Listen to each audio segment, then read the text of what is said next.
വിശുദ്ധ മത്തായി സുവിശേഷം അധ്യായം 11. അക്കാലത്ത് യേശു താൻ ഏറ്റവും കൂടുതൽ അത്ഭുതങ്ങൾ പ്രവർത്തിച്ച നഗരങ്ങൾ മാനസാന്തരപ്പെടാത്തതിൽ അവയെ ശാസിക്കുവാൻ തുടങ്ങി. കെറാസിൻ, നിനക്ക് ദുരിതം! ബെത്സയിദ, നിനക്ക് ദുരിതം! നിന്നിൽ നടന്ന അത്ഭുതങ്ങൾ ടയറിലും സീദോനിലും നടന്നിരുന്നുവെങ്കിൽ അവ എത്ര പണ്ടേ ചാക്കൊടുത്ത് ചാരം പൂശി അനുദപിക്കുമായിരുന്നു.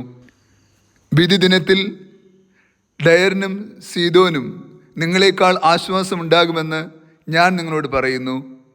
കഫർനാമേ, നീ സ്വർഗം വരെ ഉയർത്തപ്പെട്ടുവെന്നോ, പാതാളം വരെ നീ താഴ്ത്തപ്പെടും. നിന്നിൽ സംഭവിച്ച അത്ഭുതങ്ങൾ സോദോമിൽ സംഭവിച്ചിരുന്നുവെങ്കിൽ അത് ഇന്ന് നിലനിൽക്കുമായിരുന്നു. ഞാൻ നിങ്ങളോട് പറയുന്നു, വിധി ദിനത്തിൽ സോദോമിൻ്റെ സ്ഥിതി നിന്റേതിനേക്കാൾ സഹനീയമായിരിക്കും.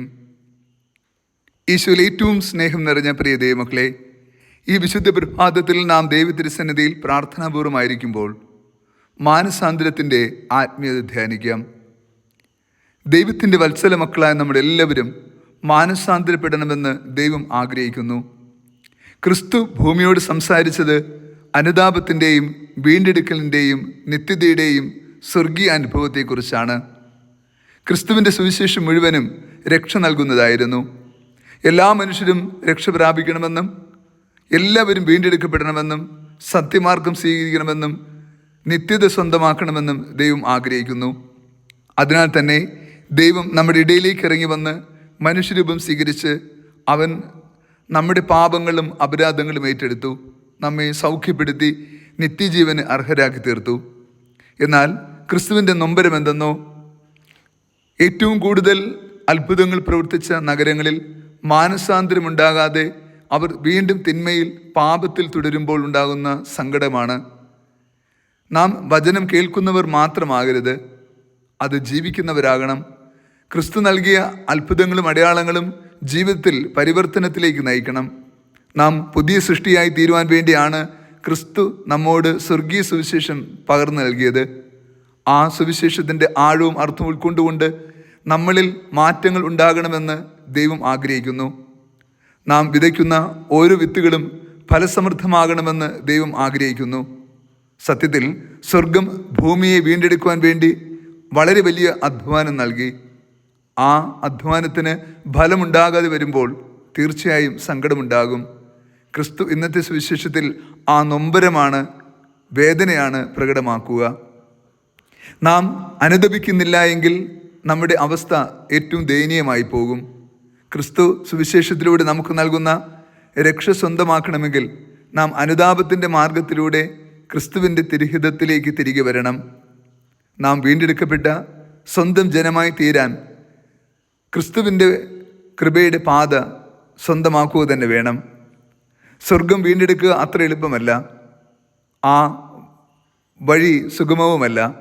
എന്നാൽ നാം ആത്മാർത്ഥമായി വചനത്തെ സ്വീകരിച്ച് അതനുസൃതമായി നമ്മുടെ ജീവിതത്തിൽ മാറ്റങ്ങൾ വരുത്തുവാൻ മനസ്സാകുമ്പോൾ തീർച്ചയായിട്ടും നിത്യസ്വർഗം നമുക്ക് സ്വന്തമാകും. ക്രിസ്തുവിൻ്റെ സ്നേഹം എല്ലാ മനുഷ്യരും വീണ്ടെടുക്കപ്പെടുവാനുള്ള കൃപയാണ്. ആ കൃപയ്ക്ക് നമ്മൾ അർഹരായി തീരണമെങ്കിൽ ദൈവവചനം ആവശ്യപ്പെടുന്ന രീതിയിൽ നമ്മുടെ ജീവിതത്തിൽ മാറ്റങ്ങൾ ഉണ്ടാകണം. വചനാധിഷ്ഠിതമായ ഒരു ജീവിതം നമ്മൾ പടുത്തുയർത്തുകയും ക്രിസ്തുവിൻ്റെ മാർഗത്തിന് യോജ്യമായ ജീവിതം നയിക്കുകയും വേണം. നാം തിന്മയുടെയും പാപത്തിൻ്റെയും അന്ധകാരത്തിൻ്റെ വഴിയിലൂടെ ചരിച്ചിട്ട് ഒരിക്കലും നിത്യസ്വർഗം സ്വന്തമാക്കാൻ കഴിയുമെന്ന് പ്രത്യാശിക്കരുത്. ക്രിസ്തു ഭൂമിക്ക് നൽകിയ സ്വർഗീയ സന്ദേശം എല്ലാ മനുഷ്യരും വീണ്ടെടുക്കപ്പെടുവാനുള്ള രക്ഷയുടെ മാർഗമാണ്. എന്നാൽ ആ കൃപയ്ക്ക് നാം യോഗ്യരാകത്തക്ക വിധം ജീവിതം നയിക്കുന്നില്ല എങ്കിൽ തീർച്ചയായും അത് നഷ്ടമാവുക തന്നെ ചെയ്യും. ആ നഷ്ടപ്പെടുന്നതിൻ്റെ പരിപൂർണ ഉത്തരവാദിത്വവും നമ്മുടേതായിരിക്കും. നമ്മളിൽ മാനസാന്തരത്തിൻ്റെ ഫലം തീർച്ചയായും ഉണ്ടാവുക തന്നെ വേണം. ദൈവം ഇത്രമാത്രം കരുണ കാണിച്ച് ഇത്രമാത്രം അത്ഭുതങ്ങളിലൂടെ അടയാളങ്ങളിലൂടെ നമ്മെ ഇന്നോളം വഴി നടത്തി. എന്നിട്ടും ആ ദൈവത്തിൻ്റെ സ്നേഹവും കരുതലും തിരിച്ചറിയാതെ നാം അല്പസന്തോഷത്തിന് വേണ്ടി തിന്മയുടെയും പാപത്തിൻ്റെയും അന്ധകാരത്തിൻ്റെ വഴികളിലൂടെയാണ് വീണ്ടും ചരിക്കുന്നതെങ്കിൽ നമ്മൾ ദൈവത്തിനു മുമ്പിൽ കണക്ക് ബോധിപ്പിക്കേണ്ടി വരും എന്ന് ഇന്നത്തെ സുവിശേഷം ഓർമ്മപ്പെടുത്തുന്നു. നമുക്ക് കുറച്ചുകൂടി ശ്രദ്ധയോടെ ദൈവവചനത്തിന് അനുസൃതമായി ജീവിക്കുവാൻ കർത്താവിൻ്റെ കരുണയും കൃപയും പ്രാർത്ഥിക്കാം. കർത്താവ് നിങ്ങളോട് കൂടെ. സർവശക്തനായ ദൈവം, പിതാവും പുത്രനും പരിശുദ്ധാത്മാവും നമ്മേവരെയും സമൃദ്ധമായി അനുഗ്രഹിച്ച് ആശീർവദിക്കുമാറാകട്ടെ. ആമേൻ.